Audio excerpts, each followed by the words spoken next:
Welcome to our strategy huddle on balanced scorecards, which was edited from a longer webinar. All right, moving on to our first strategy topic is what is balanced scorecard and why use it? And again, just being really mindful about the fact that there's a lot of information about balanced scorecards. There's tons of books written about it. I wanted to present some information about how we like to talk about it, and you might find it useful if you need to be communicating using the balanced scorecard in your organization. So that's really kind of twofold. One is if it's new to you, great information. It's something that you're really well versed in. This might be some interesting information for you to take back to your team to communicate more broadly within your organization. And then the last point about this I'd like to say as well is I think the balanced scorecard comes with a lot of different connotations and understanding, and we believe that the balanced scorecard approach is integral to an effective strategic plan, and breaking it apart and really just working through different pieces of it will make it an effective tool in your strategy and execution. So let's look at this, and let's answer this question. This was a question that we had submitted a couple of months ago, and then also had several different clients ask for further explanation about balanced scorecard too. So that's why we wanted to address this today. In the spirit, of course, of the strategy huddle, our goal is to get your feedback on what's working for you.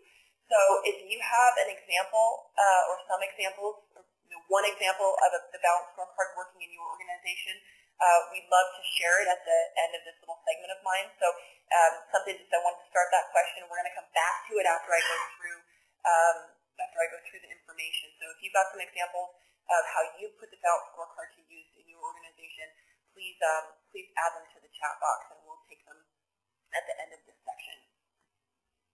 All right, so let's break it down. Let's first look at the balance part of the balanced scorecard. So as a little breakdown, an interactive breakdown of how this works, the balance part of the balanced scorecard breaks down into 4 perspectives of what organizations need to be strategic. And it starts with the people and learning perspective. Again, these perspectives come in different shapes and forms, but this is just the standard generic balance part of the balanced scorecard. People and learning is the foundation and the core of any organization. When we have the right people, as we know, doing the right stuff with the right training and the right culture behind it, we're able to drive the internal processes that we need in order to create our products and services. Those internal processes look like operational processes, technology processes, marketing and sales processes, financial processes, innovation processes. And those processes that we need to excel at drive our customer value creation, our customer value proposition. So it helps us acquire new customers, it helps us keep our current customers, and of course it helps us service those customers that we have. And a couple of these things go in different places depending upon the type of strategy map that you're looking at or the balanced scorecard that you're looking at. But again, this is the generic one. So back to the bottom again for just a moment. People and learning, the right people doing the right stuff with the right training and the right culture to drive process excellence in those key processes that we need to excel at to drive customer value, which then provides us the financial returns on the top line and on the bottom line. That is at the core the very basic breakdown of the balanced part of the balanced scorecard in those 4 different perspectives: financial, customer, internal processes or process excellence, and people and learning. Let's look at this in a little bit more detail then. Starting from the top, instead of from the bottom, we have 2 things we need to do as a for-profit organization. Nonprofit will look a little different, and I'll show you an example of that in a moment. We need to, of course, generate revenue, and we need to be profitable, so top line and bottom line. The way in which we do that, of course, and I mentioned this, but just breaks it down a little bit further, is acquire new customers, keep our current customers, and service the ones that we have in order to generate the revenue that we are seeking as an organization. In order to acquire those customers and keep them, those are some of the processes that I just mentioned need to be in place that help us drive the profitability of our organization, and those really do drive the margin component of the business. And one thing that I didn't mention previously, but that is often included in the process excellence, is the regulatory and risk processes. So some different looks at the different processes we need to excel at. And then again, all of this rises and falls on the people component of our organization. So sometimes I've been asked, and you probably have been too if you worked with this quite a bit, is why is the people component on the bottom? People should be first. And I think it's important to note that these are, at least this is how I explain it, they're building blocks. And if the base of the building blocks fall apart, then or aren't there, then everything else sort of falls apart. Another I've often heard, and again, we could take this for what it's worth. Why is it moving upwards like this? Why not make it a circle? It is sort of circular. That is true. You could talk about this from the top to the bottom or the bottom to the top. So there's all kinds of different ways to break it down and think about it depending upon how you think, how your brain and thinking style works, how your staff's thinking style works. But I think what's important to note is these are the basic perspectives that make up a balanced strategy. And no matter how you mix and match them, we're asking not to look at a strategy by an organizational chart. We're asking to look at a strategy based on a balanced organization and looking at it holistically. And I think that's really the key, one of the coolest and the key takeaway pieces about the balanced scorecard. This is getting a little bit more detailed, so just breaking it further down. And this is just a generic strategy map. And I'm using the word strategy map now then just to say that the strategy map is a visual representation of the balance component of your strategy. It's just a visual view, and it really helps tell the strategy story, and it really helps when you map this out to see if your strategy is indeed balanced. So you can see these items that we've already discussed, but this is just in a little bit more detail. Again, we'll be providing these slides emailed to you this week, as we always do, so we wanted to provide this to you as a future reference point. Let's look at some examples.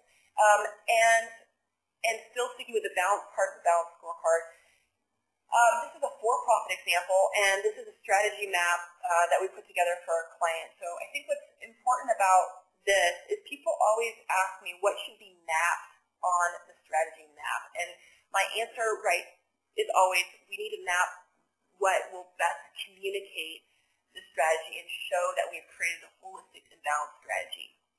So what's on here is not all of the top-level statements, and let's just use the word goal for now, but just the key initiatives. And the reason that the CEO wanted to see it this way is because he didn't want to see all of the big rocks, if you will, for the next 5 years. He wanted to see the big rocks for the next year. Well, you could argue that's not strategic enough. It sort of depends on the pace of your organization. That's fine.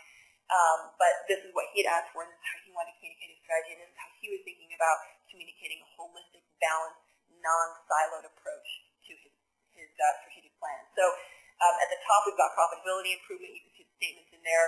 A lot of focus on new customer conversions. There was a focus on sales and marketing, innovation, process excellence, and then culture and innovation. So culture of innovation, so you can kind of see that there, the statements that are listed there as well. So the statements in these boxes here are their annual goal statements without the targets, actually. So that's maybe one way to actually map your strategy and show the balance component of your balanced scorecard. Moving on a bit more quickly, and I'm not going to go through these in detail. I just wanted to show maybe some totally different examples. This may look a little bit, childish might be a way to look at it or a way to say it. But what we wanted to communicate in this particular, the government example, is the simplicity of this particular city's strategy. And these were the key. These are 5-year statements. So these are the big long-term statements, and in their parlance, they are strategic goals. 5-year statements.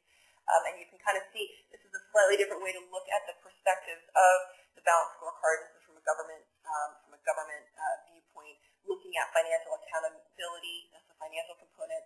Community well-being is really that customer component. Public safety and service and citizen engagement is really the process component. And then organizational excellence is what they call their people component. So that's how they articulated the balanced approach to their strategy. And here's a second government example, and we share these examples because we're approved to do so, and the more we have approval to do, we will share more. This is a different look at the strategy map. You can see that they wanted to articulate it slightly differently. The top perspective is the stakeholders and outcomes that they're deriving for their stakeholders, not necessarily financial. And so, of course, from a for-profit perspective, financial outcome is the outcome we're seeking for our stakeholders. In this particular example, it's an office within a state government entity for North Dakota, and the stakeholders for them at the top, and their stakeholders who they serve are state agencies, and so that's where that's how they want to communicate what they're trying to seek as an entity. And then you can see what we did is we mapped the 5-year statements, and in their language for their strategic initiatives, those are the ones in green, and then we also mapped the annual goals in yellow. So it looks a little bit different, and this is how they wanted to communicate their strategy. So again, a couple things happening here. This is showing the balance, showing the cause and effect relationship, and then also thinking about what is it that we're showing in this visual representation. In this case, we're showing 5-year and 1-year statements. In some of the other cases, you saw that I showed a 5-year statement. In the for-profit one, we showed 1-year statements. So just different ways to think about it, and I would argue that there's no right way to do it. It just matters what works for you. So moving along, that was the balance component. Let's look at the scorecard component of the balance scorecard. Going from strategy map to scorecard, I particularly like this illustration, although I know from using it in the past that it works for some folks and for others it doesn't. So if this doesn't work for you, just ignore it. It's super linear, so it very much from the left-hand side goes from the strategy map, taking the high-level statements that we just articulated in a balanced way, and then turning and cascading those and moving those into, in this case, annual objectives, and then measures and targets associated with those objectives, and those measures and targets are what make up the balance, the scorecard component, and it's already balanced because we created the balance piece first. And then the department plan is just how that might cascade then further into the organization. So just wanted to show how we go from balanced, which is shown in the strategy map, and sometimes we map our annual statements as noted before, sometimes we don't, but then of course each of our annual statements have measures and targets associated with them, and that of course is the scorecard component of our balanced scorecard. So again, this visual may work for you and it may not. This purposely has a big black box over it. This is a real scorecard we put together for an organization. And what I wanted to show here is, and this is just from my own personal research and researching around and saying, let's make sure that, when we talk about a scorecard, what is the actual template that people are thinking about? And this is the template that people are thinking about. So it is the balance component, which we have our balance pieces over on the left-hand side. We've got our annual statements, our measures, and our targets. So, spreadsheet, it's simply as clear and articulated as this. So just wanted to show you that. Couple ideas here, and I see that we're having a little bit of overlay with my sticky note there, but just some thoughts on developing effective measures. I think obviously it's really easy to say, oh, just develop measures and targets for your annual statements, and we all know that the devil's in the details on that. It's not always that easy. So just kind of some ideas. Number one is they're supposed to, what this says is our measures are supposed to provide a way to see if our strategy is working. So, one example from someone that we worked with is in most organizations that put this in place for the first time, within 3 years, 75% of your measures will have changed to something else. So we need to get started with something, and start working with those measures. And if those measures aren't telling us if our strategy is working or not, then we need to modify the measures to see if they are. So I think that's just a really important point, and give ourselves grace around that. The second point on there says that we want to, of course, focus our employees and managers and our senior team on what matters most to success. That is the point. It should be empowering to the team, and it should explain the outcomes we're seeking. I think that's such an important point, is that the measures and targets should express the outcome we are seeking from the action we are taking as articulated in the objective or goal statement, whatever words you're using. So what are we trying to see differently in the organization, and how are we tracking that difference? So a couple things here. Measures need to have defined ownership. It's really hard when it's shared ownership, so just kind of a note on that. You need a precise unit of measure, and ideally the frequency of all of your measures would be somewhat the same. That would make life easier. So if they're monthly, they're monthly. If they're quarterly, they're quarterly. If they're weekly, they're weekly.